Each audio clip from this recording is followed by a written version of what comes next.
Welcome to Lightwing classes students. तो हम लोग देख रहे हैं नेक्स्ट टॉपिक के साथ हूँ मैं। हमारा चैप्टर चल रहा है मेटल्स एंड नॉन मेटल्स। और यहाँ पे जो हमारा टॉपिक है नेक्स्ट वो है how do metals and non metals react. तो अब यहाँ पे हम लोग पढ़ चुके हैं कि मेटल्स होती हैं, नॉन मेटल्स होती हैं, उनके एक्सेप्शंस भी देखे, मैंने कुछ क्वेश्चंस भी किए, उसकी प्रॉपर्टीज़ भी हम लोगों ने स्टडी की। अब यहाँ पे जो हमसे पूछ रहा है वो ये पूछ रहा है कि ये जो मेटल्स हैं और नॉन मेटल्स हैं वो रिएक्ट कैसे करते हैं। मतलब हम केमिस्ट्री के अंदर क्या स्टडी करते हैं, उनकी रिएक्शंस को स्टडी करते हैं, उनकी रिएक्शन को स्टडी करते हैं। तो समझते हैं कि मेटल्स जो होती हैं और नॉन मेटल्स जो होती हैं वो रिएक्ट कैसे करते हैं। तो इसने यहाँ पे लिखा है in the above activities you saw the, जो एक्टिविटीज़ मैंने पीछे कवर की है आप जाकर उनको देख सकते हैं। तो ये कह रहा है why do metals react in this manner. Class ninth के भी इलेक्ट्रॉनिक कॉन्फ़िगरेशन की बात कर रहा है। तो ये कह रहा है let us recall what we learn about the electronic configuration of elements in class ninth. Class ninth के अंदर हमने इलेक्ट्रॉनिक कॉन्फ़िगरेशन देखे हैं जिसके अंदर KLMN शेल जो होता था उसको हम लोग स्प्लिट करते थे। तो उन्हीं को रिकॉल करने के लिए कह रहा है, मैं रिकॉल इसको कराता हूँ अभी आप लोगों को, देखते जाइए आगे।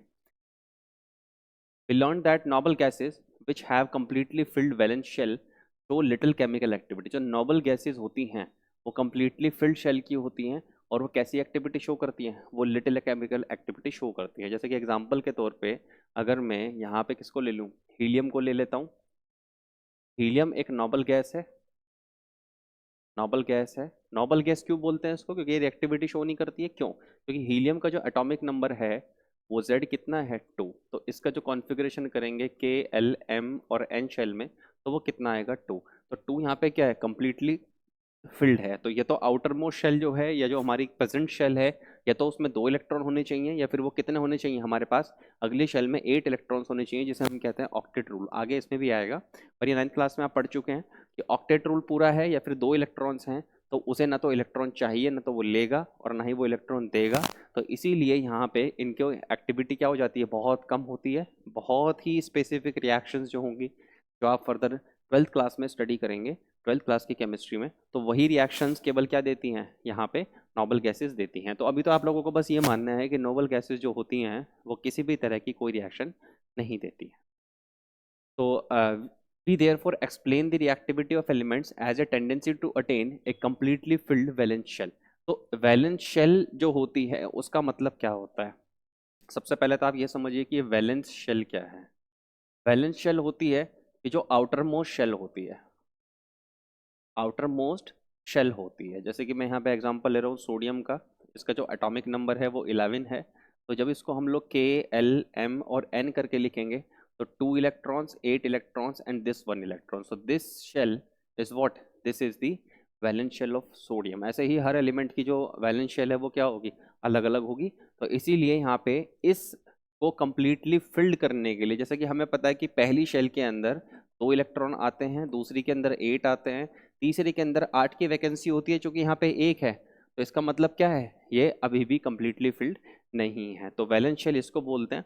तो ये कह रहा है let us have a look at the electronic configuration of noble gases and some metals and non metals. ये आगे उसको लेगा भी, ठीक है। तो कह रहा है we can see from table 3.3 that is sodium atom has 1 electron in its outer most shell. मैंने इसीलिए यहाँ पे सोडियम का आप लोगों को एग्जाम्पल दिया है कि सोडियम के आउटर मोस्ट वैलेंस शेल में कितने इलेक्ट्रॉन है, यहाँ पे 1 इलेक्ट्रॉन है। ये हम देख रहे हैं कि कितने इलेक्ट्रॉन हैं, यहाँ पे ये 1 इलेक्ट्रॉन है। फिर ये कह रहा है if it loses the electron from M shell then its L shell now becomes the outermost shell and that has a stable octet। octet का मतलब क्या है यहाँ पे, तो octet का आप मतलब समझे, octet कुछ नहीं है, octet रूल है and this octet signifies 8 electrons। इसका मतलब क्या, octet रूल है क्या, octet रूल है कि outermost shell when acquire 8 electrons, ये तो 8 इलेक्ट्रॉन हो या फिर वो डुप्लेट हो, 2 इलेक्ट्रॉन हो, या ऐसा केवल 2 ही एलिमेंट्स के अंदर पॉसिबल है कि हीलियम के और हाइड्रोजन में 1 होता है। अदरवाइज आउटर मोस्ट शेल में अगर 1 इलेक्ट्रॉन्स है, valence shell, outer most shell को क्या बोल देते हैं हम लोग, वैलेंस शेल भी बोल देते हैं। तो वैलेंस शेल में अगर 1 इलेक्ट्रॉन्स हैं तो वो क्या हो जाता है, ऑक्टेट कंप्लीट हो जाता है। और अगर ऐसा नहीं है तो 2 कंडीशन होती हैं, इफ नॉट, 2 कंडीशन होती हैं कि आइदर लूज इलेक्ट्रॉन, कि आप इलेक्ट्रॉन को लूज कर दे, जैसे सोडियम यहाँ पे क्या करेगा, एक इलेक्ट्रॉन को लूज कर देगा, तो कि 7 इलेक्ट्रॉन यहाँ पे एक्वायर करना है, इसके लिए क्या है, उतनी एनर्जी पॉसिबल नहीं होगी इसके पास कि ये किसी के 7 इलेक्ट्रॉन ले सके। इसके लिए इजी क्या है, इस 1 इलेक्ट्रॉन को लूज कर दे, तो इसका configuration after losing 1 electron will be become 2 and 8। This is K shell, this is L shell. तो एल शेल में ऑक्टेट पूरा हो गया ना। तो इसी तरह से हम लोग ऑक्टेट रूल को पढ़ते हैं कि लॉस ऑफ इलेक्ट्रॉन होगा या फिर गेन ऑफ इलेक्ट्रॉन होगा। गेन ऑफ इलेक्ट्रॉन किसके अंदर होगा, क्लोरीन के अंदर होगा, हम लोग आगे देखेंगे। तो this is octet rule.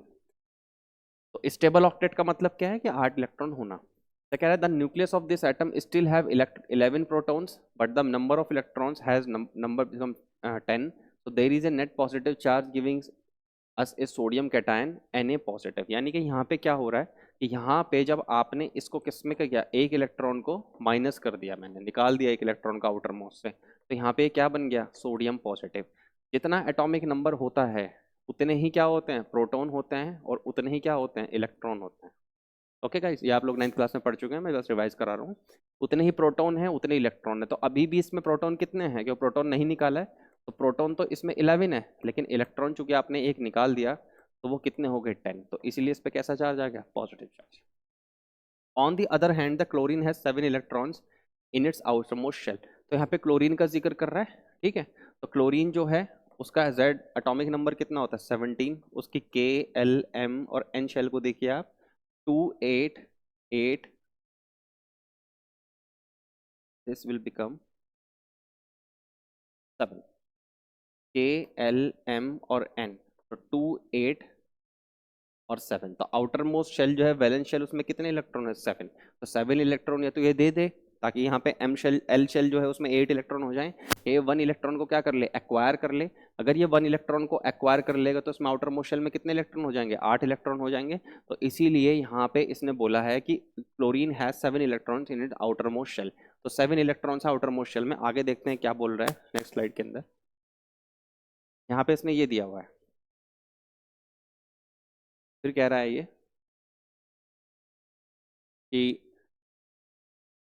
And it requires 1 more electron to complete its octet. अभी मैंने दिखाया आपको कि जो Cl है उसका कॉन्फ़िगरेशन क्या है, 287, ठीक है, 7 इलेक्ट्रॉन आउटर मोस्ट शेल में। तो ऑक्टेट पूरा करने के लिए कितने इलेक्ट्रॉन चाहिए, इसको एक इलेक्ट्रॉन चाहिए, जो कि 7 इलेक्ट्रॉन दे ही नहीं सकता। तो ये क्या करेगा, एक इलेक्ट्रॉन को एक्वायर कर लेगा। तो फिर ये कह रहा है if sodium and chlorine were to react, the electron lost by sodium could be taken up by chlorine. After gaining an electron, the chlorine atom gets a unit negative charge. तो आप यहाँ पे इसको समझने की कोशिश कीजिए कि जो सोडियम है उसके लिए एक इलेक्ट्रॉन देना आसान है, तो वो किस में कन्वर्ट होगा, वो एक इलेक्ट्रॉन यहाँ पे अपना रिलीज कर देगा और सोडियम पॉजिटिव कन्वर्ट हो जाएगा। और उसके पीछे का रीजन क्या है कि उसने एक इलेक्ट्रॉन दिया है, उसे अपना ऑक्टेट पूरा करना है। उसके बाद क्लोरीन है, आउटर मोस्ट में 7 इलेक्ट्रॉन है।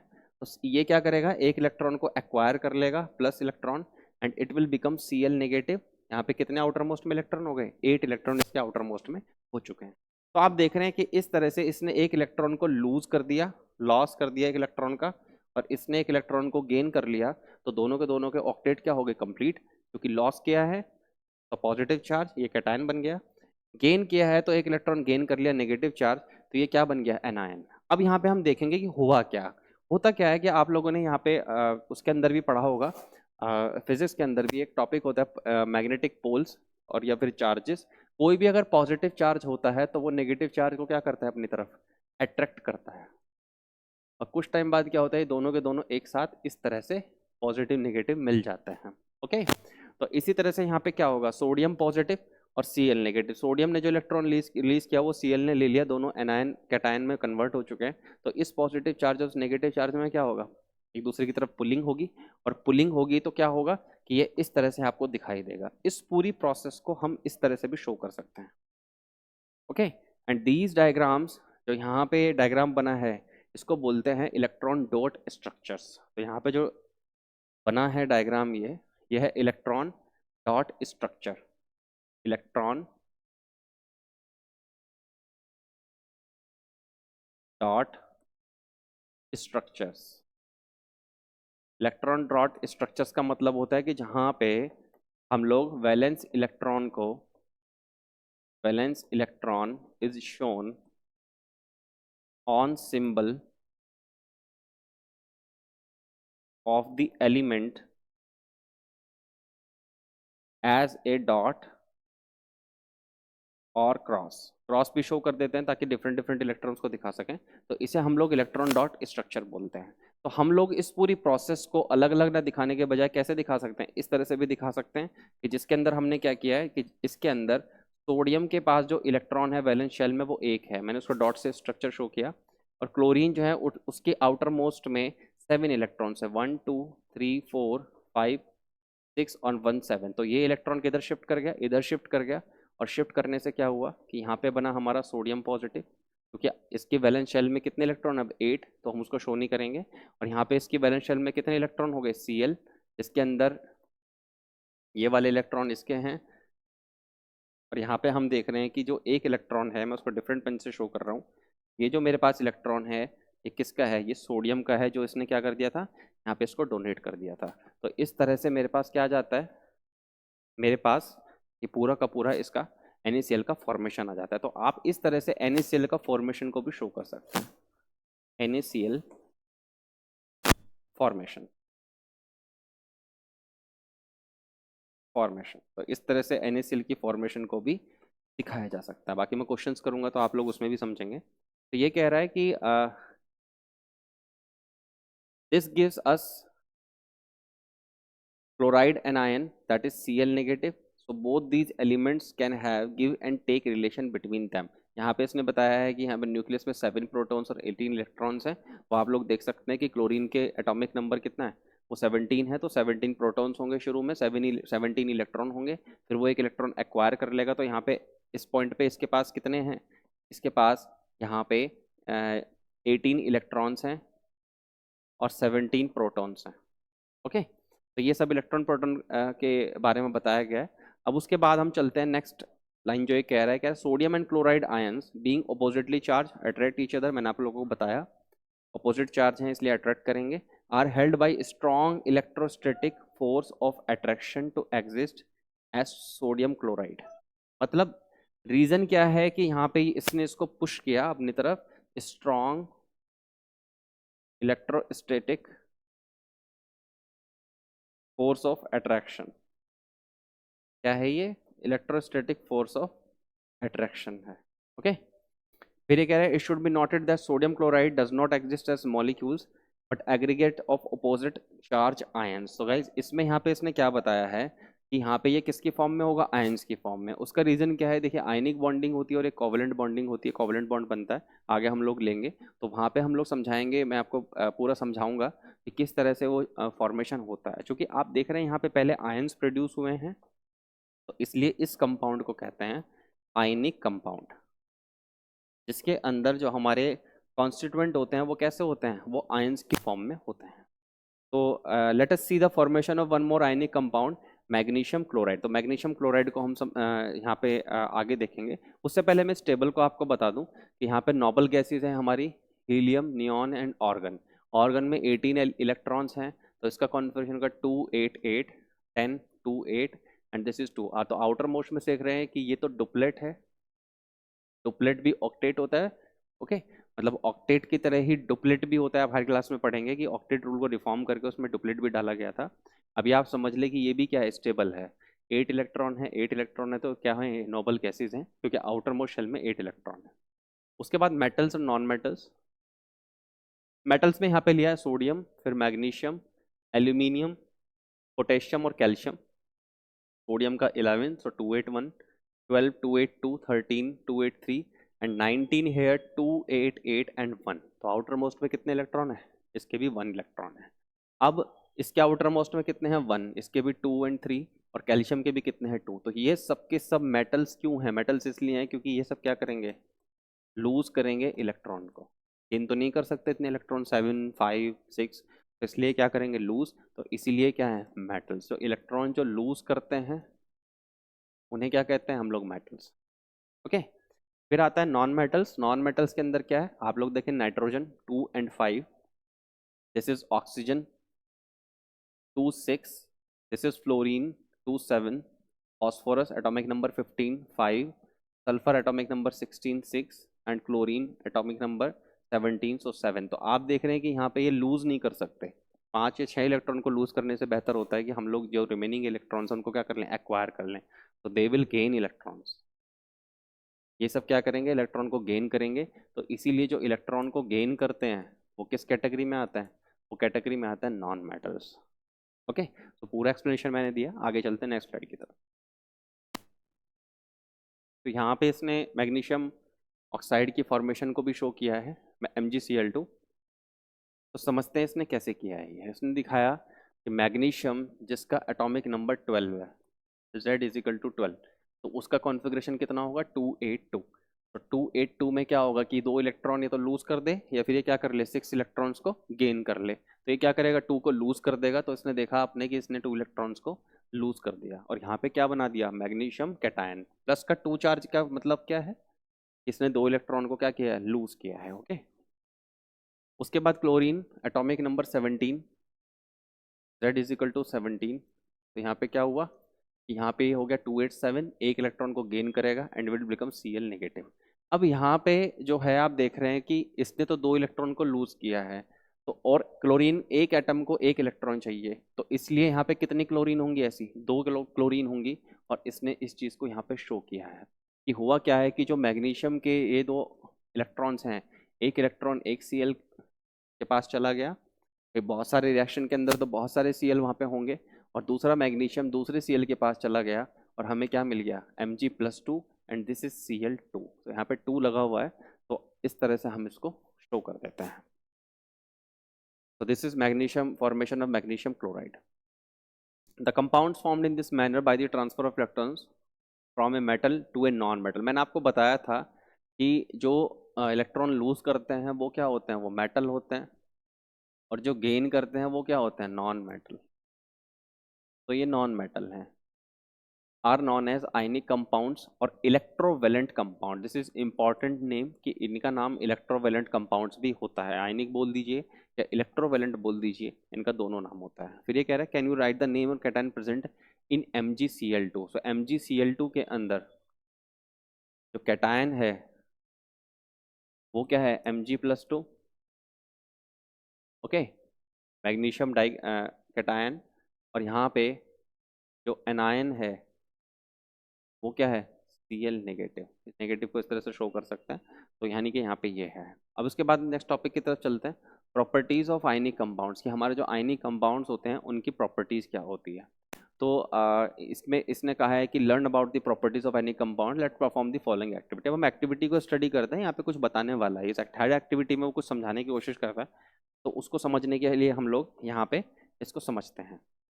ये कह रहा है take samples of sodium chloride, potassium iodide, barium chloride और any other salt from the science laboratory. हमने साइंस लेबोरेटरी से इनके सैंपल्स ले लिए, इनकी फिजिकल स्टेट के बारे में पूछा है। तो आप चाहे सोडियम क्लोराइड ले लीजिए NaCl, आप चाहे पोटेशियम आयोडाइड ले लीजिए that is Ki, this is barium chloride so BaCl2, और ये कोई भी सॉल्ट ले लीजिए, ये किस कलर के होते हैं, ये वाइट कलर के होते हैं, सबके सब वाइट कलर के होंगे। NaCl तो हम घर में देखते भी हैं कि किस कलर का होता है, वाइट कलर का होता है।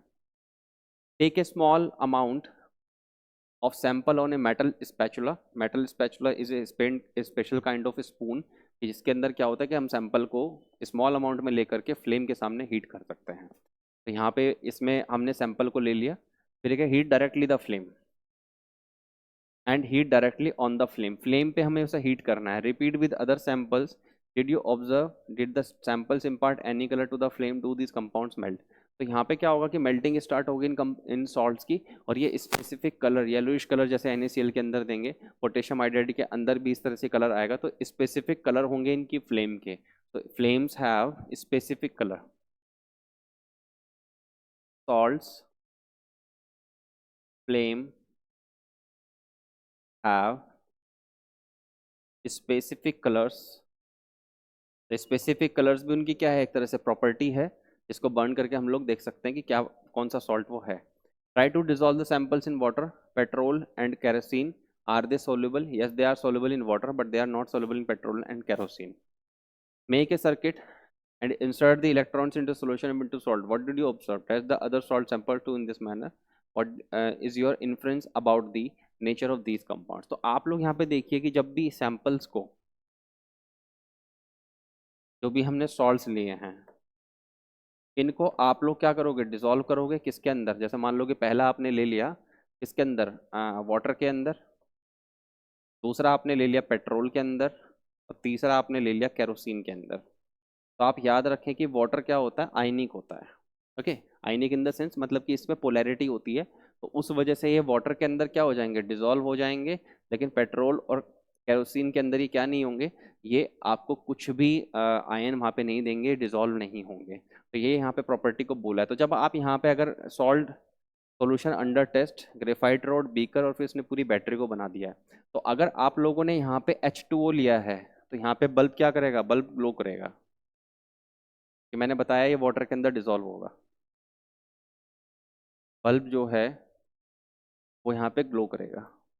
लेकिन अगर आपने ये सॉल्यूशन पेट्रोल या केरोसिन का लिया है तो बल्ब ग्लो नहीं करेगा। उसका रीज़न क्या है, क्योंकि H2O के अंदर क्या होगा कि जो NaCl आपने लिया है या कोई भी सॉल्ट लिया है, वो जाके आयंस में कन्वर्ट हो जाएगा। यानी कि होगा क्या कि जब आप NaCl लेंगे और उसको वाटर में डिसॉल्व करेंगे, तो ये देगा दोबारा से Na पॉजिटिव एक्वस स्टेट में, और ये देगा Cl नेगेटिव जो कि किस में होगा, एक्वस स्टेट में।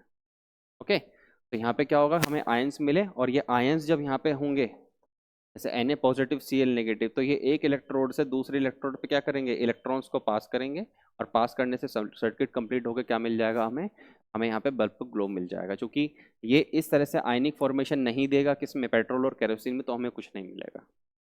तो ये कह रहा है melting and boiling points of सब आयनिक कंपाउंड। तो यानी कि यहाँ पे हमें क्या सीखने को मिला इस पूरी एक्टिविटी से, ये सीखने को मिला यहाँ पे कि जो सॉल्ट्स होते हैं वो किस में डिसॉल्व होते हैं, वो वाटर में डिसॉल्व होते हैं, आयनिक उसमें कन्वर्ट हो जाते हैं, आयंस देते हैं। यानी कि salts dissolve in water and gives ions to show conductivity. Conductivity को शो करने के लिए यहाँ पे क्या है, कंडक्टेंस हमारे पास है, इलेक्ट्रॉन का फ्लो यहाँ पे हमारा हो रहा है टू शो कंडक्टिविटी। तो जो आयनिक कंपाउंड्स का वाटर सॉल्यूशन है, एक्वस सॉल्यूशन है, वो क्या शो करेगा, कंडक्टिविटी को शो करेगा। फिर यहाँ पे कह रहे हैं melting and boiling points of some ionic compounds. कुछ आयनिक कंपाउंड्स के इसने मेल्टिंग और बॉइलिंग पॉइंट्स भी यहाँ पे लिए हैं। ठीक है, जैसे NaCl है 1074, और बॉइलिंग पॉइंट कितना है 1686। उसके बाद हम देख रहे हैं LiCl जिसका क्या है 887, 1600, और इस तरह से इसने सबके लिए हुए हैं। समझते हैं कि आगे क्या बोलना चाह रहा है। हाँ, यहाँ पे तो इसने बोला यहाँ पे जब जो आपने मेल्टिंग बॉइलिंग पॉइंट है, you may have observe the following general properties for ionic compounds. Ionic compounds की कुछ जनरल प्रॉपर्टीज यहाँ पे शो कर रहा है। सबसे पहली प्रॉपर्टी जो है वो physical nature. Ionic compounds are solids. जैसे NaCl होता है तो किस स्टेट में होता है, वो सॉलिड स्टेट में होता है। एक चीज़ मैं आप लोगों को और बता दूं, जो कॉमन सॉल्ट आप लोग लेते हैं that is in the form of powder form में होता है, लेकिन जो नेचर में हमें मिलता है वो कैसा होता है, वो क्रिस्टल्स की फॉर्म में होता है, जो सी शोर पे हमें मिलता है। और जो हमें रॉक सॉल्ट मिलता है उसके बारे में भी मैंने बताया था स्लाइड के अंदर। And some are somewhat hard, तो हार्ड होते हैं। और दूसरा क्या होता है कि सॉलिड्स होते हैं, because of strong forces of attraction between positive and negative ions. These compounds are generally brittle and break into pieces when pressure is applied. जैसे कि सॉल्ट की जो वो होती है, उसको क्या करते हैं कि जब भी हैमर वगैरह से हम लोग तोड़ने की कोशिश करते हैं तो ब्रिटल होकर के क्या होती है, ब्रिटल होती है तो टूट जाती है। यानी कि फिजिकल नेचर जो है वो सॉल्ट्स का क्या है कि वो हार्ड होते हैं। ठीक है, उसके बाद वो कैसे होते हैं, वो सॉलिड स्टेट में होते हैं, सॉलिड स्टेट में होते हैं। फिर वो कह रहा है कि ब्रिटल होते हैं, break into pieces when pressure is applied. तो ब्रिटल होते हैं एंड कैन बी ब्रोकन, तो उनको क्या किया जा सकता है, उनको ब्रॉक किया जा सकता है। तो ये प्रॉपर्टीज आप तीनों फिजिकल नेचर के अंदर लिख सकते हैं अपने वर्ड्स में। तो उसके बाद कह रहा है मेल्टिंग एंड बॉइलिंग पॉइंट्स। तो हमने देखा अभी पिछली स्लाइड के अंदर हाई मेल्टिंग और बॉइलिंग पॉइंट्स होता है। तो ionic compounds have high melting and boiling points because of considerable amount of energy is required to break the strong inter ionic attraction. मतलब होता क्या है कि जैसे आप ये कंटेनर आपने लिया हुआ है, ओके, मैं यहाँ पे इस पॉइंट को ले रहा हूँ, this is the first point. Second point, container आपने लिया हुआ है और इसके अंदर आप लोगों ने जो है कोई भी आयनिक क्रिस्टल रखा हुआ है। ओके, तो जैसे कि आयनिक क्रिस्टल जो है, जैसे कि NaCl इसके अंदर है, तो होगा क्या कि Na पॉजिटिव के जो कैटायंस है वो Cl नेगेटिव की तरफ बहुत हाई अट्रैक्शन से जुड़े हुए होते हैं। तो जब आप इसको हीट करना स्टार्ट करेंगे तो बहुत इजीली ये दोनों आपस में एक दूसरे की फोर्सेस को छोड़ करके जाने वाले नहीं हैं। तो होता क्या है इस केस में कि जब हम इनको बहुत हाई हीट करते हैं तो यहाँ पे बहुत ही हाई अमाउंट ऑफ एनर्जी चाहिए, हाई अमाउंट ऑफ एनर्जी, तो क्या कर सके, इसको मेल्ट कर सके। और इसीलिए यहाँ पे क्या होता है कि स्ट्रॉन्ग इंटरआयनिक अट्रैक्शन, ये जो फोर्सेस होती है ना इसके बीच में जो अट्रैक्शन की होती है, इसे हम लोग कहते हैं स्ट्रॉन्ग फोर्स ऑफ अट्रैक्शन। यहाँ जो अट्रैक्शन की फोर्स है वो क्या है, बहुत strong, strong force of attraction.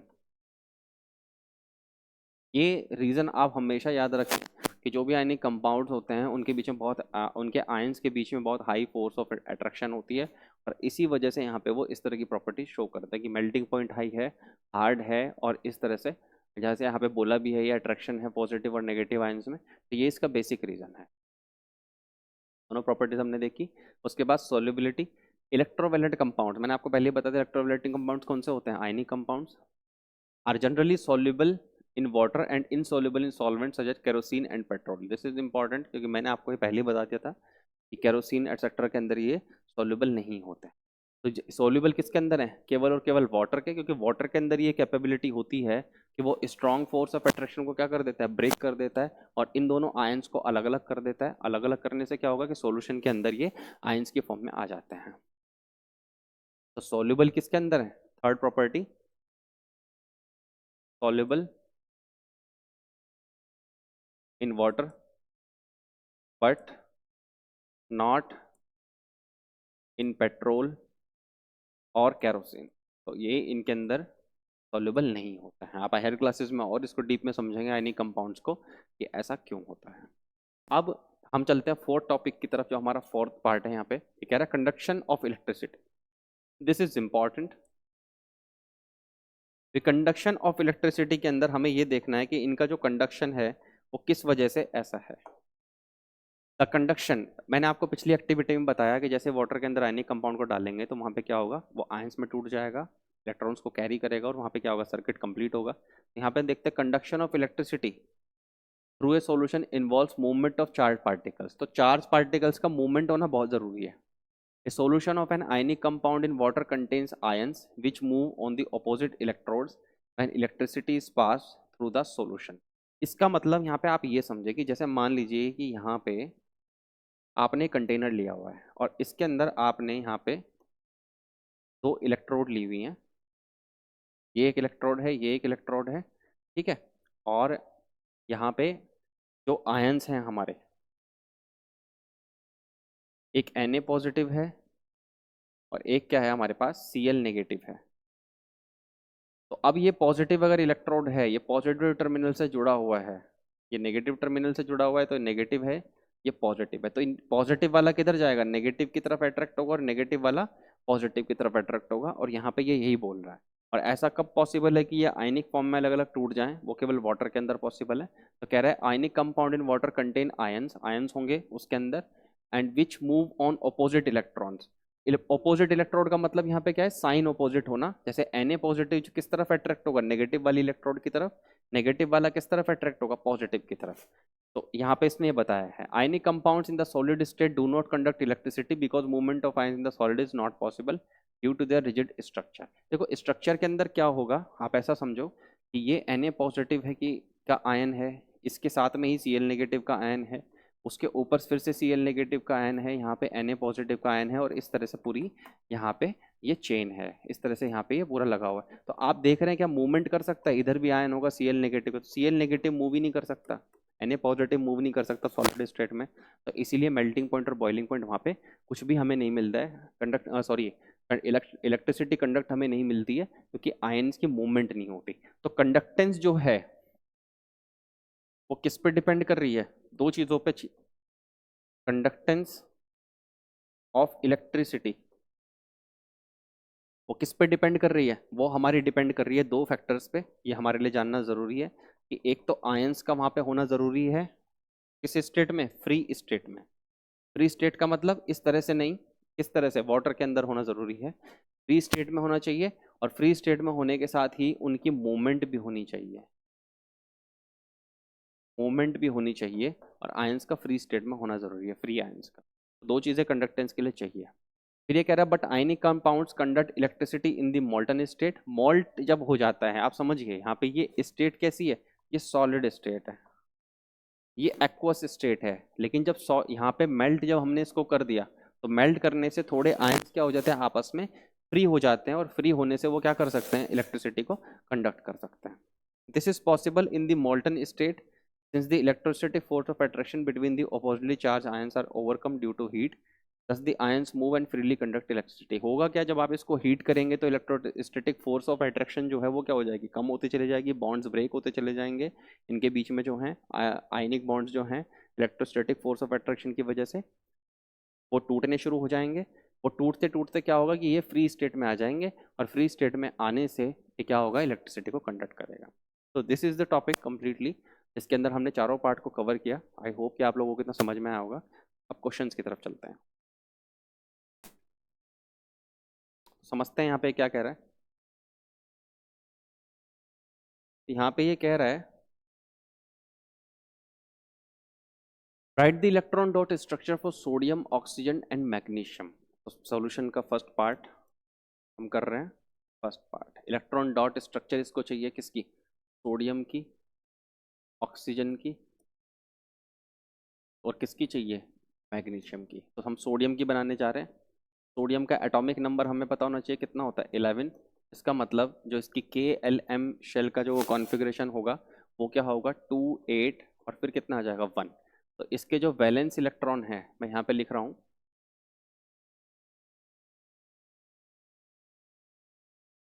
Valence electron कितने हैं, 1। तो इसीलिए सोडियम की जो स्ट्रक्चर होगी वो क्या होगी, सोडियम के आपने ऊपर एक डॉट बना देना है, और ये क्या बन गई, इसकी इलेक्ट्रॉन डॉट स्ट्रक्चर। अब हम चलते हैं किसकी तरफ, ऑक्सीजन की तरफ। ऑक्सीजन, ऑक्सीजन का एटॉमिक नंबर कितना होता है, 8। Z is equal to 8। तो इसके लिए जो हमारे पास वो हैं इलेक्ट्रॉन्स है वो किस तरह से हैं, 2 और 6, यानी कि वैलेंस शेल में इलेक्ट्रॉन कितने हैं, या वैलेंस इलेक्ट्रॉन कितने हैं, वो है हमारे पास 6। इसके लिए आप लोगों ने कैसे बनाया कि ये हमारे पास ऑक्सीजन है, और आपने इस तरह से इसकी इलेक्ट्रॉन डॉट स्ट्रक्चर बना दी। या आप ऐसा भी बना सकते हैं इसको सिमेट्रिकल फॉर्म में अगर बनाना चाहें, ये डॉट कितने होने चाहिए, ये 6 ही यहाँ पे हमारे पास होने चाहिए। तो आप इस तरह से भी बना सकते हैं, आपकी मर्जी है। उसके बाद ये कह रहा है मैग्नीशियम। मैग्नीशियम का जो Z है एटॉमिक नंबर वो कितना है, 12। यानी कि ये कितना हो गया, 282। 282 के अंदर वैलेंस इलेक्ट्रॉन कितने हो गए, 2 हो गए, और 2 हो गए, तो इसीलिए यहाँ पे क्या है कि मैग्नीशियम, और 2 इलेक्ट्रॉन को आप चाहे तो डॉट की फॉर्म में दिखा सकते हो, अदरवाइज आप इस तरह से भी इसको दिखा सकते हो कि मैग्नीशियम इस तरह से, या आप ऐसे भी इसको शो कर सकते हो। जस्ट यहाँ पे क्या है कि हमें बस डॉट से शो करना है, तो आप चाहो तो ऐसे भी इसको दिखा सकते हो। तो ये हमने क्या बना दी, तीनों की तीनों की इलेक्ट्रॉन डॉट स्ट्रक्चर बना दी। उसके बाद सेकंड जो पार्ट कह रहा है, सेकंड हम लोगों से कह रहा है show the formation of Na2O and MgO। तो Na2O और MgO में यहीं से देख लेता हूँ। तो Na2O के अंदर क्या होगा कि Na2O के अंदर सोडियम जो है उसके आउटर मोस्ट में एक इलेक्ट्रॉन होगा, और यहाँ पे जो हमारे पास ऑक्सीजन है वो कितने इलेक्ट्रॉन है, 6 इलेक्ट्रॉन है। उसको मैंने इस तरह से शो कर लिया एक दूसरे के, क्योंकि Na2 है, Na2O है, तो 2 हमारे पास है यहाँ पे देने के लिए।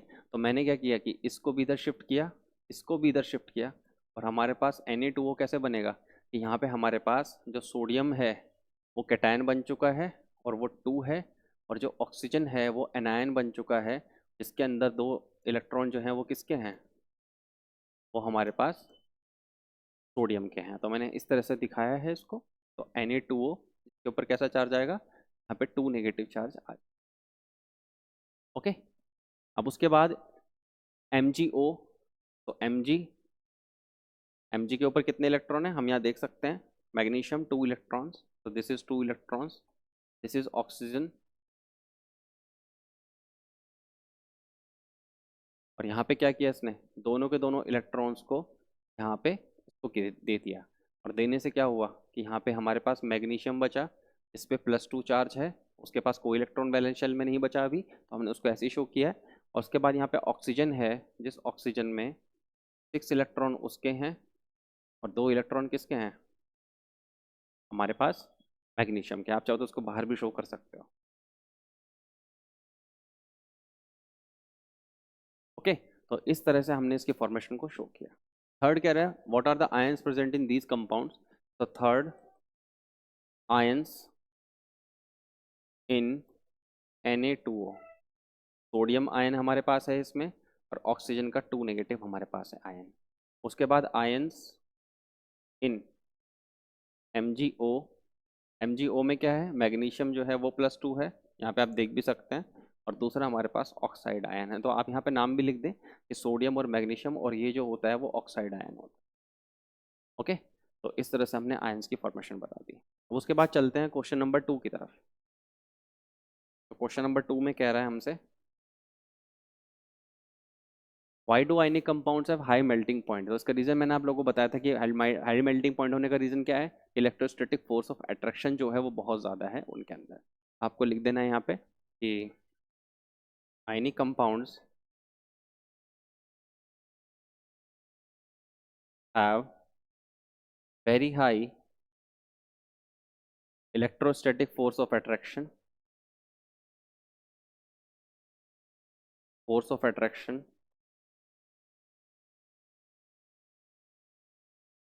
Between ions.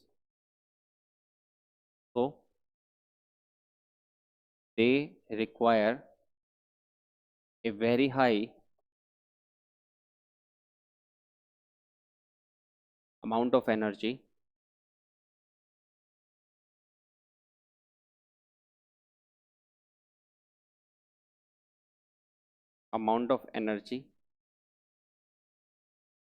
to break the bonds।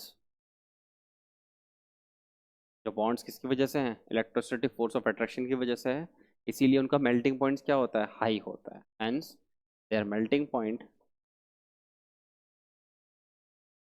Is high, इसीलिए उनका मेल्टिंग पॉइंट हाई होता है। इसका मतलब high electrostatic force of attraction है, और इस वजह से हाई अमाउंट ऑफ एनर्जी उनको चाहिए ब्रेक करने के लिए। इसी वजह से इस तरह से आप बोर्ड में अपने आंसर के अंदर अंडरलाइन भी कर सकते हैं, जिससे कि वो क्या हो जाएगा, बहुत ईजी तरह से वहाँ पे विजिबल होगा। तो इस तरह से क्वेश्चन हमें करने हैं गाइस। तो ये वाला पार्ट कंप्लीट होता है। इस पार्ट के अंदर मैंने आप लोगों को मेटल्स और नॉन मेटल्स कैसे रिएक्ट करते हैं, और किस तरह से वो वैलेंस इलेक्ट्रॉन के ऊपर के भी उस पर डिपेंडेंट हैं अपने आयनिक कंपाउंड्स को बनाने के लिए, हमने देखा, इसको अच्छे से समझा।